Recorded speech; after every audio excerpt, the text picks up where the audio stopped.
Senhor presidente, senhores vereadores e senhoras vereadoras, eu já inicio a minha fala com a conclusão que teve o vereador Toigo a respeito da questão do vice. O vereador Renato Nunes veio aqui e ele deixou bem claro aquilo que todo mundo já imaginava, pelo menos eu. A escolha do vice foi baseada numa pesquisa da família do vice, da vida profissional do vice, que tem mais de 30 anos no Poder Judiciário. Ele não tinha militância partidária, embora a família dele tenha uma militância, o pai tem uma relação direta com o PDT, um histórico com o PDT. Todos os indicativos foram escolhidos, tudo foi pesquisado a respeito do senhor Ricardo Fabres. E quero ficar com a fala aqui do vereador Renato Nunes, a questão não é pessoal contra o vice-prefeito, mas todos os indicativos o vereador Renato Nunes deu aqui, de que a escolha foi pensada, foi determinada por um grupo de partidos, embora pequeno, mas foi um grupo de partidos. O vereador Renato sugeriu uma outra candidata, esse do processo político, mas tudo foi pensado. Tudo foi pensado, a escolha do vice foi extremamente bem pensada, arquitetada, inclusive. E eu diria mais, o vereador Renato Nunes não citou aqui, mas um fator que foi determinante para a escolha do vice-prefeito foram as cartas ao Jornal Pioneiro. O Ricardo Fabres escrevia e tinha suas cartas toda hora publicadas no Jornal Pioneiro. E batia em quem? Batia no ex-prefeito Alceu Barbosa Velho. Esse indicativo também foi importante para a escolha do vice, porque quem precisava, o prefeito, o então candidato Daniel Guerra, precisava de um vice, porque ele batia na antiga administração, foi essa a linha política dele, a gente respeita a linha política adotada por qualquer candidato. Precisava de um vice que também batia no ex-prefeito. E o que mais fazia Ricardo Fabres nas cartas ao Jornal Pioneiro, que eram publicadas seguidamente, frequentemente, era bater no ex-prefeito. Então, isso estava também no planejamento de quem o escolheu. Então, além de todos esses indicativos que o vereador Renato Nunes trouxe aqui, corrobora, inclusive, com aquilo que a gente pensava, porque daqui a pouquinho as pessoas pensam, bom, esse vice caiu de paraquedas nas mãos do prefeito. O prefeito é bom, o vice não é. Não caiu de paraquedas, o vereador Renato Nunes comprovou aqui que o candidato a vice, o atual vice-prefeito, não caiu de paraquedas, foi escolhido de forma detalhada, arquitetada, e trouxe todas as informações a respeito dele. Então, vocês que o pariram, administrem, não tragam para essa casa uma responsabilidade que não é nossa. E o vice-prefeito, quando quiser participar, vir no meu gabinete, será muito bem acolhido. Vou recebê-lo como eu já recebi. A foto que está aí, inclusive, que o senhor coloca do vice-prefeito com o ex-prefeito Alceu Barbosa Velho, é uma foto antiga, vamos fazer justiça. Era quando o Alceu Barbosa Velho era prefeito. Então, uma foto que está fora de contexto, vamos fazer justiça. Então, para encerrar esse assunto, que é um assunto que eu considero constrangedor, chato um assunto, nos coloca aqui num constrangimento fora do comum, uma briga entre o prefeito que não consegue administrar uma relação com o vice e se diz gestor. Quando o gestor consegue administrar, tenta resolver os conflitos, ele não consegue resolver um problema com o vice, e aí trazem para nós essa responsabilidade, administrem vocês.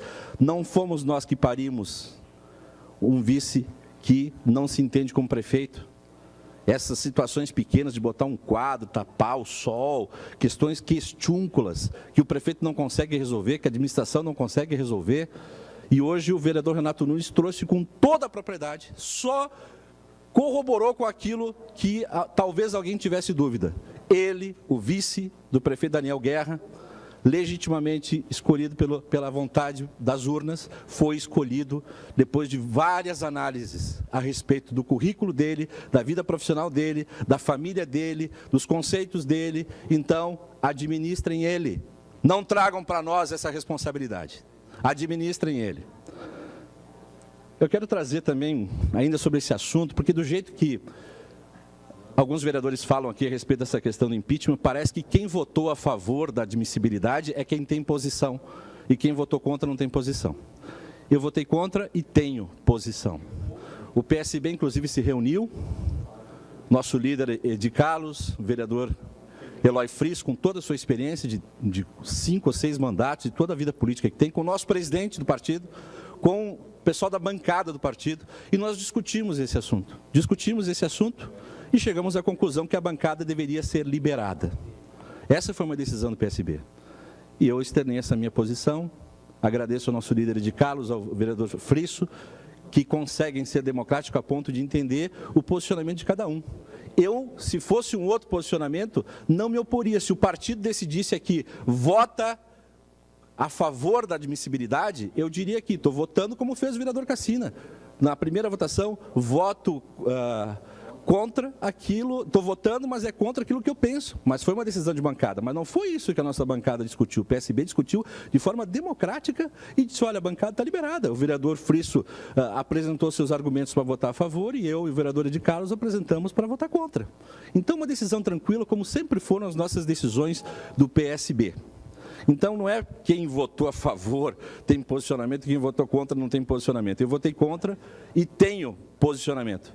Aliás, eu não me inspiro só, não fico só na base daquilo que dizem as redes sociais. E convenhamos, com todo respeito a vossas excelências, é muita ingenuidade pensar que um juiz, que foi o grande articulador de um processo de impeachment, convide vossas senhorias e convidou eu, inclusive, para uma reunião num domingo às 6 da tarde e que a imprensa não vai estar lá. É muita ingenuidade, vocês me desculpem. E quando alguém diz, a imprensa estava escondida, a imprensa não estava escondida, ela estava ali. Pode ser atrás de um poste, pode ser atrás de uma árvore, estava fazendo o papel dela, porque alguém vazou.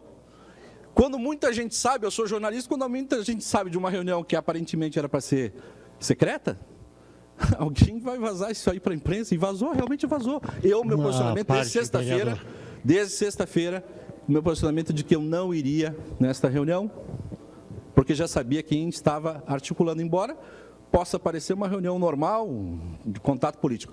A minha postura pessoal, e o meu partido respeita isso, eu não participo de assuntos importantes dessa forma.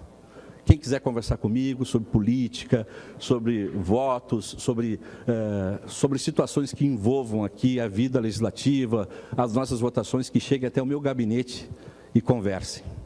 E serão todos bem recebidos. Mas é uma postura pessoal, eu não gosto de participar de reuniões fora da casa sobre assuntos importantes como esse, porque sempre gera uma discussão e sempre gera uma dúvida. E evidentemente que isso daqui a pouquinho vai para a imprensa. Não que a gente deva se importar com o que a imprensa diz. Alguns se importam, outros não se importam, mas a imprensa está no papel dela de investigar-nos, de seguir-nos, de fazer as coisas. Olha, nós estamos na antivéspera de uma votação de um impeachment, onde quem apresenta é o vice do PSD, quem articula é o juiz, presidente do PSD, e o presidente do PSD nos convida para uma reunião. Vocês querem o quê? Que a imprensa diga o quê? Que não é conspiração? Que não é uma organização? Pode até estar errado, conhecendo vossas excelências como eu conheço, eu tenho certeza que não foi uma articulação, mas é uma reunião que, se colocando no lugar de quem é o jornalista, de quem é o colunista, é evidente que isso vai vir à tona e as pessoas vão interpretar de forma errada. Então, eu só quero trazer isso, não em defesa de um jornal, que eu não considero um jornaleco, não considero... Porque quando é nosso favorável, a gente elogia, né? Quando é a nosso favor, a gente elogia as matérias. Então, eu sei que cada um tem seu posicionamento a respeito da imprensa, eu questiono muitos veículos de imprensa em nível nacional, até em nível local, mas convenhamos, né? Aquilo que foi interpretado, era óbvio que seria interpretado se isso fosse vazado como vazou, porque muita gente estava falando sobre isso, e a secretaria do secretário, não sei quem é a secretária do Sérgio Agostinho, estava convidando todo mundo, acho que todo mundo foi convidado, só não foram os vereadores, aí o Chico Guerra, o Renato Nunes, não sei se o vereador Bandeira e também o vereador Neri, que são também hoje considerados de governo, foram convidados, mas o restante todos foram convidados para essa reunião. Eu tenho um minuto, vereador Tomé, desculpa que eu me estendi aqui, mas o seu à parte. Eu vejo assim que é um pensamento assim teu, que nós iríamos se expor. Eu, por exemplo, não tenho nada que esconder de ninguém, né? E nunca iria me esconder porque não tenho nada para esconder, né? Então eu vejo assim que se a imprensa estava lá, que bom, né? Que estão cumprindo o trabalho deles, né? Mas desde que eu seja convidado, né? Eu gostaria sempre de ter a liberdade em ir ou não ir, a minha decisão, né? Então foi o que eu optei por ir, né, para estar ouvindo realmente, até porque tinha os advogados de renome, queriam expor, né? Então eu acho que assim que foi uma decisão pessoal minha, né? E continua sendo, porque às vezes faz isso a gente ter posição, né? E foi isso que eu teve, né? Então, eu acho que, assim, da tua fala, parece que a gente foi conduzido, né? Mas não, de forma alguma, eu, pelo menos no meu caso, e não tenho nada que estar julgando a imprensa. A imprensa, eu acho que se precipitou em ações, em falar alguma coisa aí, né? Mas eu acho que é o trabalho deles, né? Tá bom. Para encerrar, senhor presidente, entendo o seu posicionamento, vê como há divergência naquilo que eu falo, de repente foi interpretado de um jeito, o que o senhor fala foi interpretado de outro, assim são as coisas, a gente interpreta às vezes uma matéria de um jeito, a imprensa interpreta a nossa ação de outra, são as questões de interpretação. E eu respeito Vossa Excelência, eu não estou aqui condenando quem foi, estou dizendo que a minha postura foi, desde sexta-feira, de não ir, porque eu sabia exatamente qual seria a interpretação disso, mas isso não quer dizer que eu fiquei desatento ao processo de impeachment. Li, não sou jurista, vereadora Ediló, como o senhor disse também, não sou advogado, mas procuro compensar isso com muita leitura, com muita informação. Li e achei, baseado também na questão política, que eu deveria votar não, e votei consciente, não baseado em redes sociais ou matéria de jornal. Era isso, senhor presidente, obrigado.